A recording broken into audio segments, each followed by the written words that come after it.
So my name's Dr. Luisa Searle. I'm a consultant psychiatrist. I've been a psychiatrist now for about 15 years or so.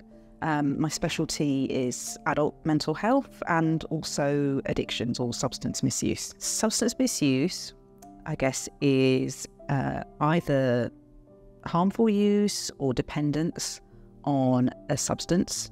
That can be from the black market. So that could be things like cocaine, heroin, cannabis, all sorts of party drugs, for example. Or it can be legal substances like alcohol. Or sometimes people have substance misuse issues from prescribed medication, and they've got themselves into problems with medication that's been prescribed for them for whatever reason. The typical features, I would say, are overusing a substance, usually to manage. People are usually self-medicating for some reason, so they're trying to manage a mental health disorder. The use of that substance is becoming out of control, so they're not able to put it down when they want to. A feeling like you need to use that substance, so a compulsion to use it, like actively seeking it out regularly. Using that substance, even though you know it's causing you harm, whether that be physical harm or mental harm. Using the substance to the detriment of other aspects of your life, so missing work, missing deadlines, like missing commitments in the family. Using the substance so that, you know, it's actually causing you like mental health issues. So it's causing you depression, it's causing you anxiety, but yet you still like feel like you need to use it.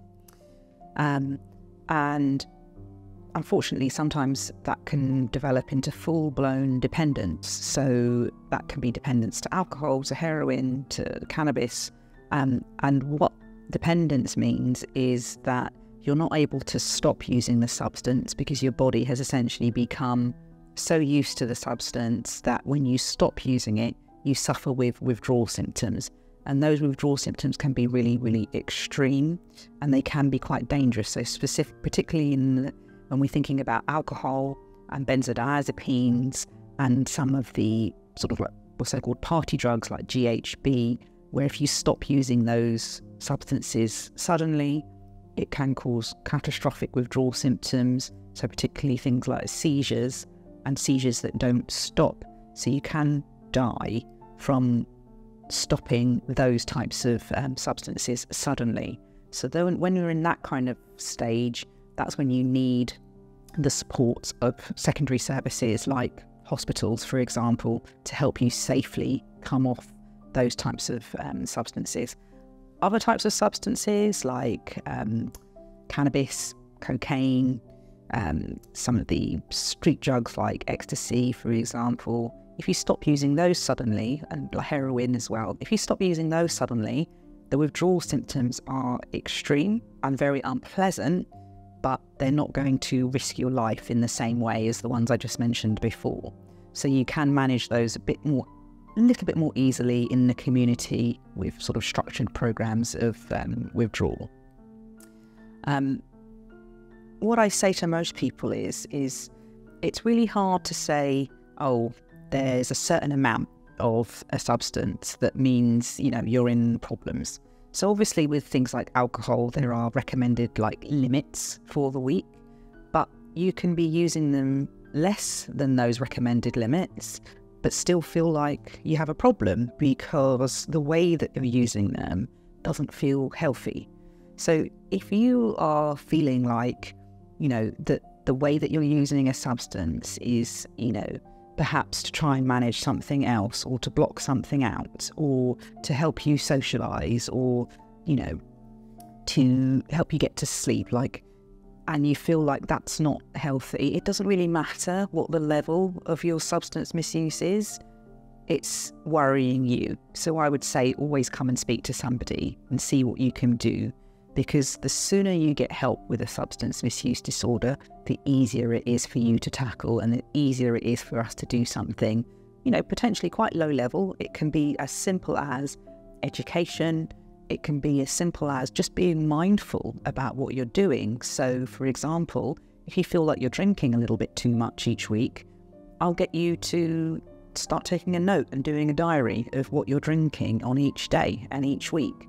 And sometimes just that realization, just writing it down and seeing, the cold, hard figures in front of you can be enough of a wake-up call to say, okay, I need to do something about it. So, that can be something quite simple that you can do at quite a low level to help manage your addiction to, a substance.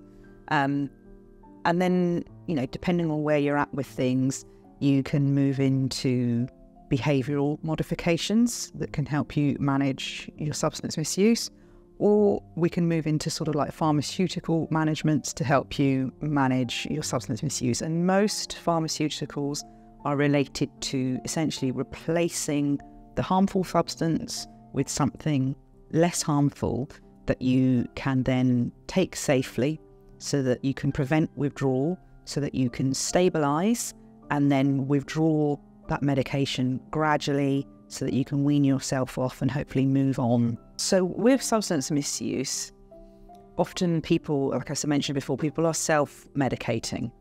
So there's usually an underlying distress, trauma, mental health issue that people are trying to utilise the substance to mask. What's really important for people to understand is that while the substance gives them some relief from those symptoms, they're never really moving forward from that issue. So what I mean is say, for example, you have a particular period in your life that was quite distressing, and you're using substances to try to manage the memories and the emotions attached to that. The substance stops you from processing it. It stops you from understanding fully the impact of that whole scenario that it had on you. And it kind of, in a way, it kind of keeps you in a stasis point at, say, the year 2010 when whatever event happened. It keeps you kind of trapped at that point and stops you from moving forward from it. So even though you feel better in the short term by taking the substance, you never actually process and deal with whatever it might be driving the substance misuse.